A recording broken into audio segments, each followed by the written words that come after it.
Scoot Henderson gets all the press and all the attention for the G League Ignite. But in this episode, I'm going to share my thoughts on a few players that have caught my attention that I believe could be drafted in 2023 who are suiting up for the G League Ignite. Stay tuned.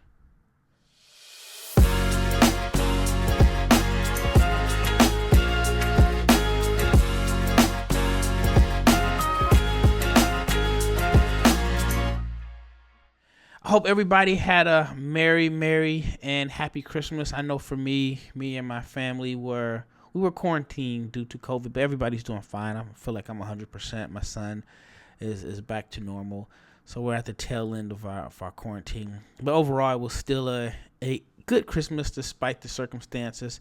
At the end of the day, Christmas and the holidays are all about family. It's not necessarily all about gifts, but just spending time with your family. And I've just had the opportunity to watch movies with my wife and my son. So I'm very, very, very thankful for that. All right, before I get into this episode, I want to talk to you about Prize Picks because Prize Picks is the sponsor episode for today. And first-time users can receive a 100% instant deposit match up to $100 with the promo code Locked On. That is prizepicks.com, promo code Locked On. All right, so as I mentioned in the opening, this episode is about the G League Ignite. Scoot Henderson gets all the love and all the attention, rightfully so. He is going to be the second pick in the 2023 NBA Draft.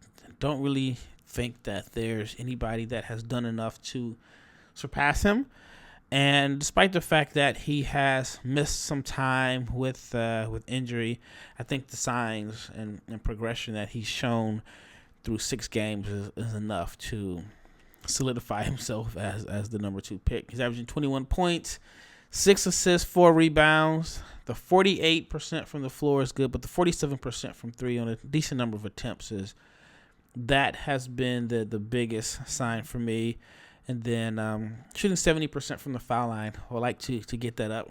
And so even though the sample size is a little bit small, and I'll even include like the 2 games, or really the game and a quarter against the Metropolitans with the showcase with Victor Wembanyama. I've included that in some of the stats and in my assessment. But if you're not familiar with Scoot Henderson, he is a really, really good athlete. But the most impressive thing about him and his athleticism is that he has such a good pace and poise to his game. Like, he plays like with a maturity beyond his years. A lot of guys that are really good athletes, especially at the point guard position, just have one speed, and their game is just strictly based off of athleticism and being explosive. He knows how to control it. He knows how to change directions. I mean, he has the burst to beat guys off the dribble.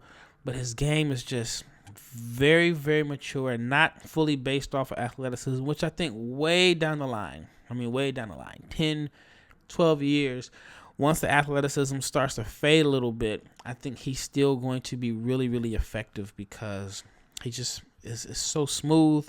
One of my favorite things about him is he has very large hands, which allows him to just do different things that you can't do with small hands. You know, like the live one dribble passes. Like, he can like pick up a one dribble pass and really has full control to whip a pass across the court. And then there's some advantages finishing around the rim with large hands. I like his handle. I think he has a pretty good handle as far as just being able to get to where he wants to get to on the floor. Very difficult to stop him from getting to his spots. And then he has the burst and the change of pace. So all the things that I really, really like out of a point guard. And he's very confident. Like, he's one of the guys that if you walked into a gym and you didn't know anything about the scouting reports, didn't know anything about anybody, you just walk into the gym, and if you see him bring the ball up court, just his overall demeanor, you would say, okay, that's the best player on the floor. Just the way he carries himself. And then eventually you'll see once the game gets started that he is the best player. But he is someone that just carries himself like a pro. I love his approach to the game. Now let's get into some stats here. So he's shooting 44% off the dribble. That's kind of like his bread and butter, which it was last year. Very advanced pull-up shooter. Like I said, gets to a spot, gets to the free throw line, and I think that's going to be a tremendous asset at the NBA level as a pick and roll ball handler. And then the improvement on the jump shot has been very, very promising. I mean, last year, and I think it was more so due to just the adjustment. Like, he went from the high school line to the NBA 3-point line, and the shooting percentages weren't there. I think he shot in like the low 20s from three, and he's up to like 47% this year. Again, 6 games, but overall he's shooting 44% on jump shots overall.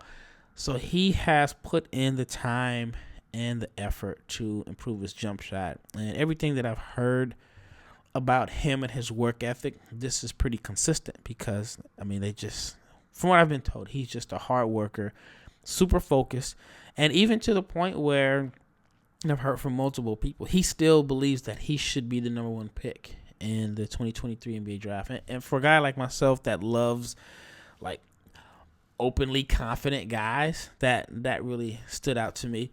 All right, so here's a few things from my film studies that I've noticed that I would like to see some improvements on as we get into the second half of the season. He does have this tendency to pick up his dribble in traffic. Doesn't happen a lot, but there's been quite a few possessions where I saw where he picked up his dribble, where he was a little bit indecisive on where to go.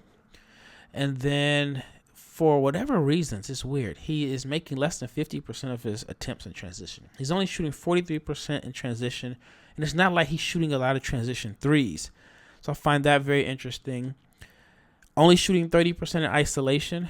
I would think that isolation would be one of his greatest strengths because he's such a gifted scorer with the handle and creativity, and he is able to get to his spots. Not a crazy amount of attempts, but I would like to see him a little bit more efficient in isolation. But then again, this is 2022. It's not 1992 where isolation was such a just such a big part of NBA basketball. And then this is the most concerning. He's only shooting 54% at the rim. And he didn't shoot a great percentage at the rim last year. I can't necessarily figure out why. Maybe it's the spacing. Maybe the only thing I can really think about is the spacing. I think that he has the tools to be a dynamic finisher around the rim. And this is like, it's only 6 games. But between last season and this season, the finishing numbers at the rim, I think, should be a little bit higher. Now, for Scoot, best case scenario, in my opinion, the best case scenario for him would be for like San Antonio, Washington, Utah, maybe even Houston. One of those teams gets the number 2 pick. Now, you may say Houston, and for me, I'm not the biggest Kevin Porter Jr. fan at point guard. I actually like how this experience with Houston and this whole reshuffling or whatever has given him the opportunity to play a lot with the ball in his hands. I think it's going to make him a better secondary playmaker. But as far as him being like the point guard of the future, even though the numbers look good and so on, but as far as him being like the table setter of the future for the Rockets, I just don't think that is the best role for the team. Maybe the best role for him, but long term for the team, I don't think that's the best role. So I would like to see Scoot in Houston. So that would be pretty. I mean, that would be a dynamic backcourt with Scoot, Jalen Green, and Kevin Porter Jr. with all the athletes that they have there. And I think that Scoot would probably be able to get a little bit more out of Jabari Smith. But outside of Houston, I think that San Antonio is a good fit. He'd be able to come in from day one, be their guy. Same thing with Washington, be their guy at day one. Utah, they'd probably start Conley the first couple games or whatever. If Conley's back, I don't know the contract situation off the top of my head. But Conley would be the perfect guy to groom him and just kind of be a vet for him. He's been fortunate to have Pujetter and some of the other guys that are on the Ignite to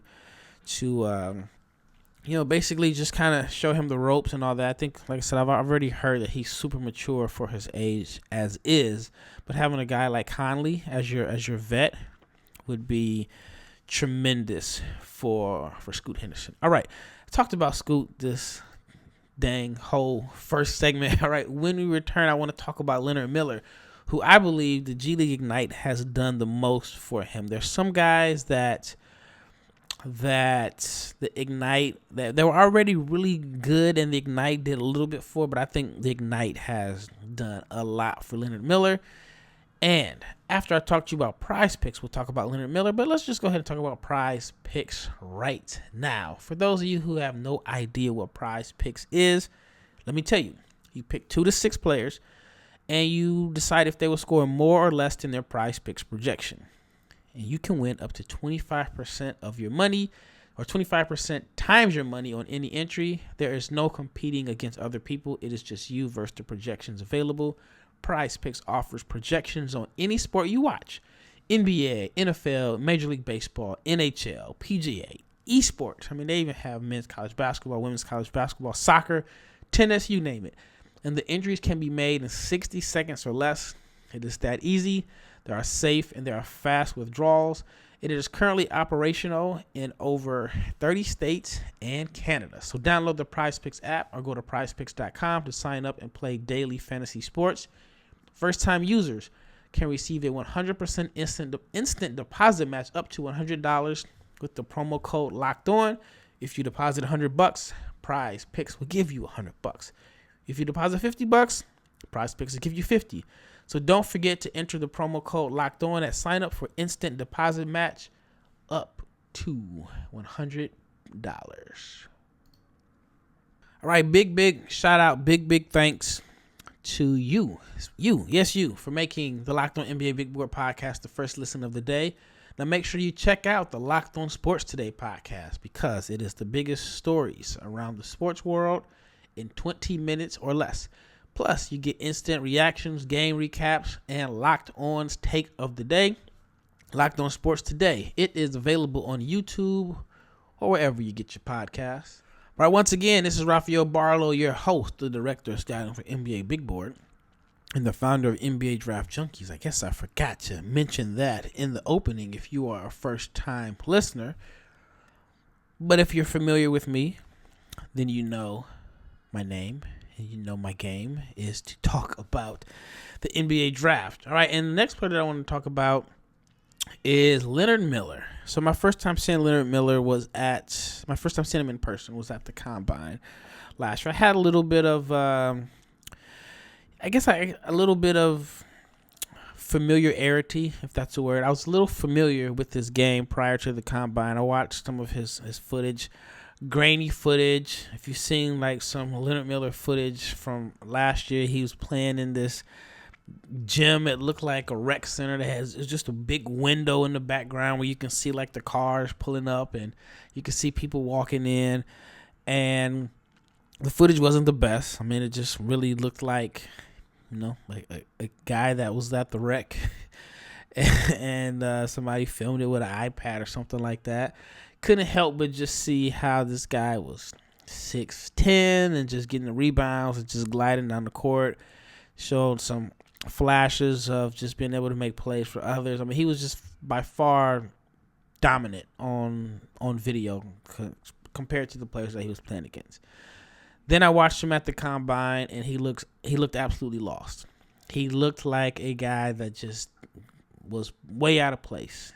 He was the youngest guy there, and he looked like the youngest guy there. I remember telling somebody that when I got to Chicago, the cab dropped me off at the hotel where everything was taking place at. That was next to the arena, and on my way, I saw Leonard Miller just wandering down the street. I think he was just like looking for food. I mean, just so innocent, looking for food.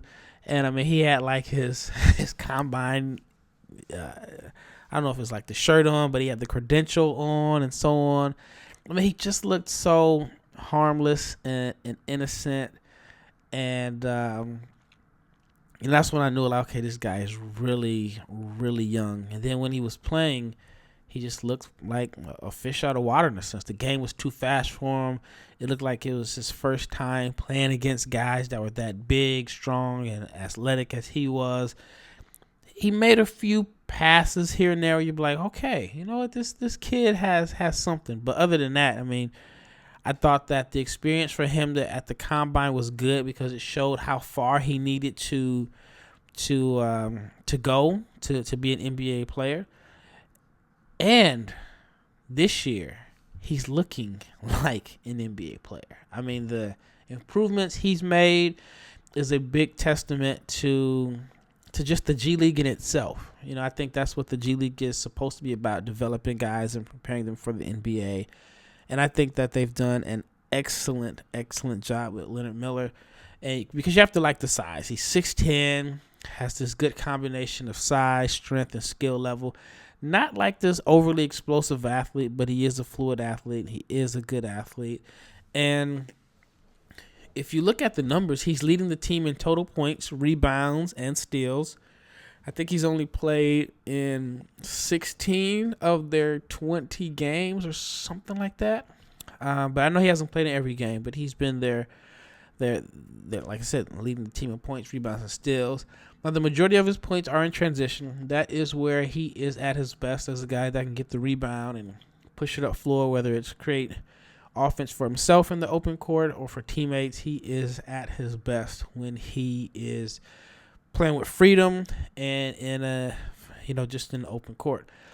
Another thing that has really stood out to me about Leonard Miller is that he has a nose for the basketball. He is pretty good at just getting offensive rebounds, and he's not afraid to muck it up and do the dirty work.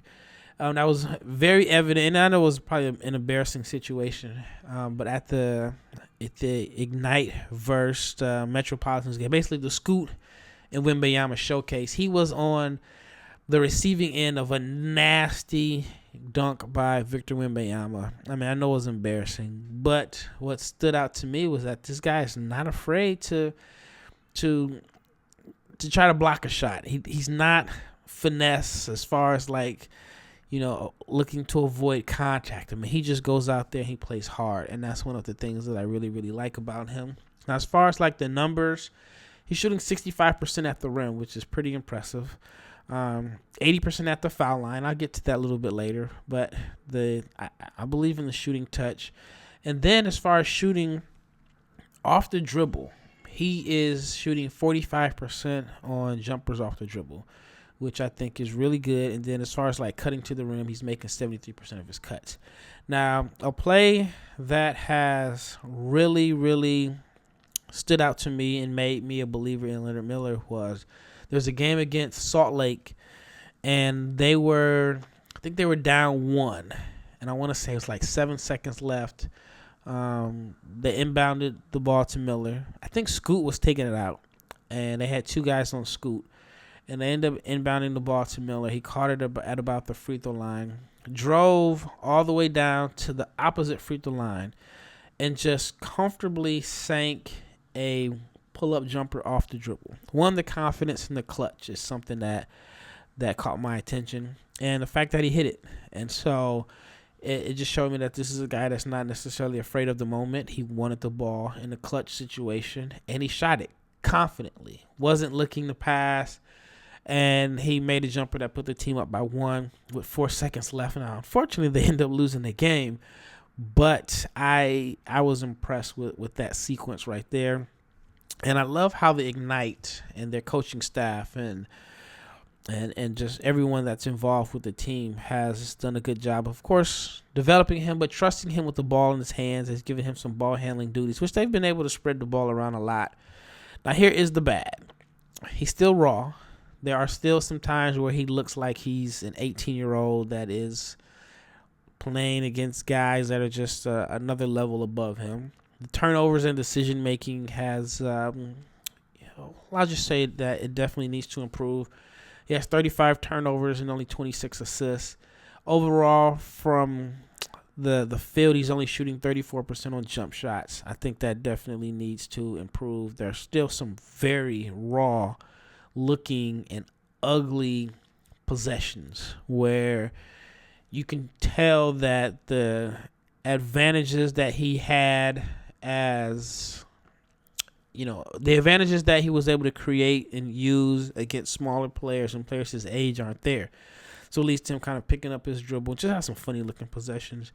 And then as far as back to the jump shot, He's at his best when he's shooting off the dribble. And when you watch like his high school film, you see he always had the ball in his hands. So I think the biggest step for him next is becoming a more efficient shooter off the catch. He's only shooting 28% on catch and shoot jumpers. And I still believe that he can be an effective shooter because he's a good foul shooter. The touch is there. The form is kind of funky looking, but I think that it goes in enough as far as like from the free throw line and as a pull-up shooter that I think he's going to be totally fine as a shooter. So I am a big believer in Leonard Miller. I would spend the first round pick on him. Now my best case scenario for him overall as a player is like this connective tissue that can initiate the offense when needed, can get a rebound and kind of play like how Draymond does on the rebounds, where he'll get the rebound, he'll push it up, and then let the point guard run the offense from there, or just kind of, just be a connective initiator. What I really, really would like to see is him become like this really devastating post-up player. I think that will open his game up. And I'm a big fan of post play. But I think if he was a major scoring threat in the post, it will open everything up, especially when teams like to switch. And with him in the post, because he has the passing instincts and feel as a passer, I think he can make teams pay for double teaming him. And like I mentioned earlier, he's not afraid to mix it up and play physical and be around the basket. So I think there's some upside for him as a post-up hub, a guy that, like I said, finds cutters, finds shooters, and can use his size to his advantage against smaller defenders. So I would love to see him add a little bit of a post game. But overall, as far as the shooting, like I said, good free throw shooter. So I do think that there is promise for him as a floor spacer. All right. When we return, I'll talk about a few of the other guys that have caught my attention, but let's talk about BetOnline, because BetOnline is your number one source for your sports betting info, stats, news, and analysis. You can get the latest odds and trends for every professional and amateur league out there, from pro football to college bowl season to basketball. They've got it all at betonline.net. And if you love sports podcasts, you can even find those at BetOnline as well. It is the fastest and the easiest way to get your betting info. So head to the website today or use your mobile device to learn more. BetOnline is where the game starts. All right, once again, it's Rafael Barlowe going through a few of the guys in the G League Ignite that I think have done well for themselves this year. All right, the next player that I want to talk about is Mojave King. Now, I was familiar with Mojave. I've kind of been paying attention to him for maybe the past 3 years. I want to say in 2020, or there was nothing going on in 2020. So I watched a lot of film, but he was a guy that I kept close tabs on. And I just read some of my notes for him from the past. I thought that he was a good spot-up shooter with an effortless stroke, quick release. Does a good job of getting open and relocating. Can shoot on the move.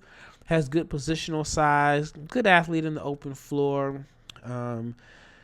Not a super explosive athlete from a standstill, but shows that he can get up, especially when he has a runway. He has some upside as a ball handler, transition scorer.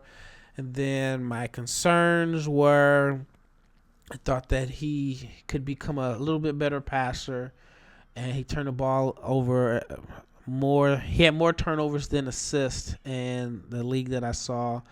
And then I thought that he should look to add a little bit more game as far as being a scorer as a pick-and-roll ball handler. So those are my notes on Mojave King coming in to the season. And I feel like this year that he has shown a little bit of improvement in all of those areas. He is second on the team in points scored, and I love the fact that, like Leonard Miller, the Ignite have put him in some ball handling situations, and he's shown that he can score in different spots all over the floor. I've seen him shoot off the dribble. I've seen him shoot on the move. I've seen him score as a pick and roll ball handler. He's a good passer, but more so of a ball mover, not necessarily a guy that's going to be a playmaker. But overall, I've been impressed with what Mojave King has done for the Ignite this year.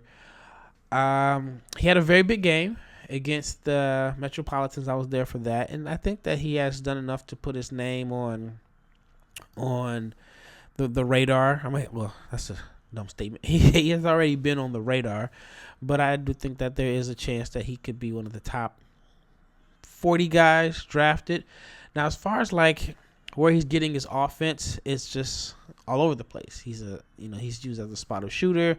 They've used him as a pick and roll ball handler. They've used him coming off screens, and the numbers they've been okay. The shooting numbers have been good. Overall, he's shooting 40% from the floor based off of the numbers that I have. Now, G League stats can be a little bit interesting, especially last year. There was like this confusion with the games that counted, the games that didn't count. I talked to a few like parents and agents of players that were that represented players last year, and they were all, the first thing they all said, the stats are wrong. The stats are wrong. If you add these games in, And so with this year, the stats are a little bit better. But based off the numbers that I have, he's shooting 40% from the floor, which is not great. But from the perspective of his role as a shooter in the NBA, I think that those numbers have been pretty promising. Shooting 40% on jump shots, 41% on catch and shoot opportunities. When he's left unguarded, he's shooting 48% off the catch. And shooting off the dribble, he's been pretty good, shooting 37% off the dribble. Here's where he struggles, at the rim. He's only making 44% of his shots at the rim, only shooting 34% on layups. That is very interesting, 34% on layups. So when you look at the numbers at the rim, 44%. Now, he has 11 dunks this year. He's 11 for 11 on dunks. But you take away the dunks, he is at 34% on layups. That is an area that is very, very, very concerning. But I do think that his role in the NBA will be as a shooter, a guy that comes off screens, that can move the ball. I don't necessarily think that he'll be someone that will get a lot of touches and pick and roll. I think it's good that he's getting an opportunity to develop that skill set in the G League, but overall I just see him as an NBA player that does most of his damage off the catch. All right, the next player I want to talk about is Efe Abogjadi. Hopefully I said that right. I've heard so many different pronunciations. Now, my notes on him coming into the season, and he played at Washington State last year, was he is an explosive athlete with vertical pop. He's quick off the floor, pogo stick hops, plays around the rim, crashes the offensive glass, snags rebounds out of his area, has this uncanny ability to grab one-handed rebounds, hustle guy, brings energy and effort, shows some flashes of passing instincts, but has a defined role as a rim runner, roller, strong finisher around the rim, looks to dunk everything in traffic, has the potential to extend his range, a pretty solid foul shooter. The concerns or weaknesses where he was raw and unpolished as a low post scorer, poor footwork, prone to wild possessions, doesn't read double teams well, his processing speed is a little bit off, lacks touch around the rim, has a tendency to just play too fast, doesn't really have poise and pace to his game, doesn't really space the floor, but there is some potential there. Doesn't always sprint the floor in transition. There are plays where you think that he could do a better job of sprinting and be more of an effective scorer in transition. Lacks a face-up game, not really a threat to put the ball on the floor. Needs to be a threat to attack out of fake dribble handoffs and off-the-ball cutting. So I have pretty extensive notes on FA coming into the season. Now, as far as what he has done this season, he has stuck to his strengths. Deion Sanders didn't make up the quote, but one of his favorite quotes is, keep the main thing, the main thing. Well, Deion says the main thing, the main thing. And that is what he has done. He has done most of his damage. 25% of his scoring has been as the pick and roll man, where he's shooting about 62%. He's getting a lot of points on offensive rebound putback, shooting 70% there. And the cutting, where I thought that he should have been a better cutter. Maybe it was just the system at Washington State, but he's actually cutting a lot more off the ball this year. And then here's when I talked about the transition, I thought he should score more in transition. He has only 24 points this season in transition, which I just think with his athleticism and the speed that he should just be just a guy that just really thrives in transition. But overall, he's just done what I've expected him to do. He's shown the athleticism. He's shown that he is an energy guy. But the big thing that is promising for him is a jump shot. He's shooting 12 for 27 on jump shots overall, which is 44%. He is 4 for 5 on jumpers off the dribble, which, not saying that's going to be his game, but that is pretty promising. Still has a ways to go as a shooter, but he is showing that he's trending in the right direction. Now he's shooting 70% at the rim with 29 dunks. And like I said, you got to keep the main thing, and that is exactly what he has done. But yeah, at the rim, he is 48 for 69. So just love the effort and the energy. Still raw, but I think that he has a defined role in the NBA as an energy guy that just comes in and can make effort plays and maybe change a game or two with just his energy and effort. But the big thing is the jump shot. He has shown some promise as a jump shooter. Not as a three-point shooter. I think he's about 23% from there. But inside the three-point line, he has been, I want to say he's made like 9 out of 14, which is pretty good. So I am impressed with not the volume, but overall just how he's been able to shoot. All right, the last player that I want to talk about is Sidy Cissoko. Sidy is a guy that I thought, if he had a strong season, could end up showing enough potential where he could be a first-round pick. I don't think that has been the case so far. Still young, only 18 years old. He may need a little bit more time because he is still a little raw, but he just has the tools that you like. He is a big wing playmaker, a natural playmaker. That is his natural position, is playing with the ball in his hands. And he's shown some flashes here and there. Still a little bit raw. I mean, he's making the jump from basically second division in Spain, even though he's French, but second division in Spain to playing in the G League. So I think that is a significant jump. But overall, I think that he is still a little raw, but he's shown enough flashes to where you have to think that he is going to be an NBA player at some point. Again, he is 6'5", strong frame, just great frame, and very fluid with the ball. And let me get to my notes about Sidy coming in to the season. All right, so I had him listed at 6'7" coming into the season. I don't know what the official height for him is in the G League. I've seen 6'5", I've seen 6'6", I've seen 6'8", but I had him at 6'7". And so my notes for Sidy coming into the season was his athletic slashing wing with point forward potential, good size and athleticism, NBA frame, strong lower body, fluid and agile, good feel for the game. He's poised and patient at pick and roll. He's a good ball handler that is comfortable playing out of ball screens. Effective transition finisher, good passer and playmaker. Loves to pass the ball ahead in transition with good passing instincts and court vision. Can make live dribble reads. Likes to post up smaller defenders and has a really high upside as a defender with active hands.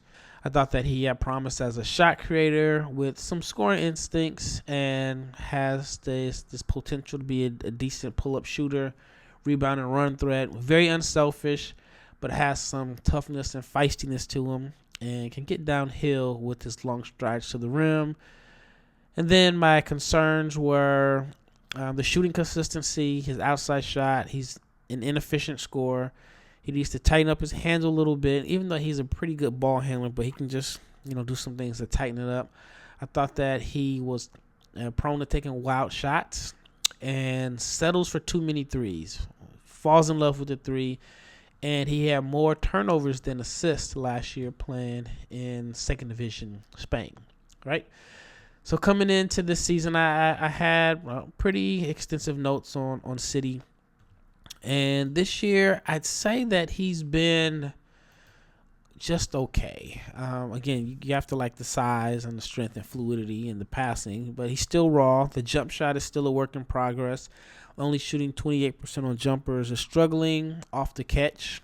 Struggling. Well, I wouldn't say struggling, but just off the catch is something that it's still a work in progress. Which he's only 18 years old, so there is going to be plenty of things that he'll need to improve and work on. But the numbers have, like I said, they've just been okay. He does have more assists and turnovers, which is good because last year it was the total opposite. And so he has improved as the decision maker. So I think he's been good in that regard. I don't know if he's going to get drafted this year. Which is totally fine. I mean, not everybody's going to be one and done and drafted at 18. So it's going to be interesting to see what happens next because the efficiency hasn't really been there. He's struggling as a pick-and-roll ball handler scorer, only shooting 27% there. In spot-up situations, he's been pretty good. As far as like breaking down his shot types, he's only shooting 37% from the floor overall and 28% on jump shots. But in catch-and-shoot situations, which is kind of surprising to me, and he's shooting 40% on catch-and-shoot situations. So off the catch, he's been good. Off the dribble, which is something that he really loves to shoot off the dribble, he is only shooting 19% off the dribble. And he is 9 for 46. And then this is the part that is really interesting to me, is that he shoots a lot of threes off the dribble. He loves shooting step-back threes off the dribble, which to me is like the hardest shot to master. And for him, he feels like this is a major part of his scoring arsenal. He's only 6 for 28, which is 21%. And if he is going to be like a pick-and-roll ball handler, I would much rather see him look to get downhill and use his size and strength to be aggressive at attacking the rim, as opposed to when he gets a ball screen, settling for a off-the-dribble step-back jumper. So that is my biggest concern for City. Like I said, I don't know if he gets drafted this year, but I do think that he will be a good candidate for 2024. All right, well, that wraps up this episode. Thank you for tuning in and listening to me talk about the G League Ignite. And once again, thank you for making the Locked On NBA Big Board podcast your first listen of the day. Now, for your second listen, Peter Bukowski brings you the biggest stories from around the sports world in 20 minutes. Get analysis and opinions before anyone else with our local and national experts and insiders. Locked On Sports Today podcast, available on YouTube or wherever you get your podcasts. Once again, this is Rafael Barlowe, and I am out.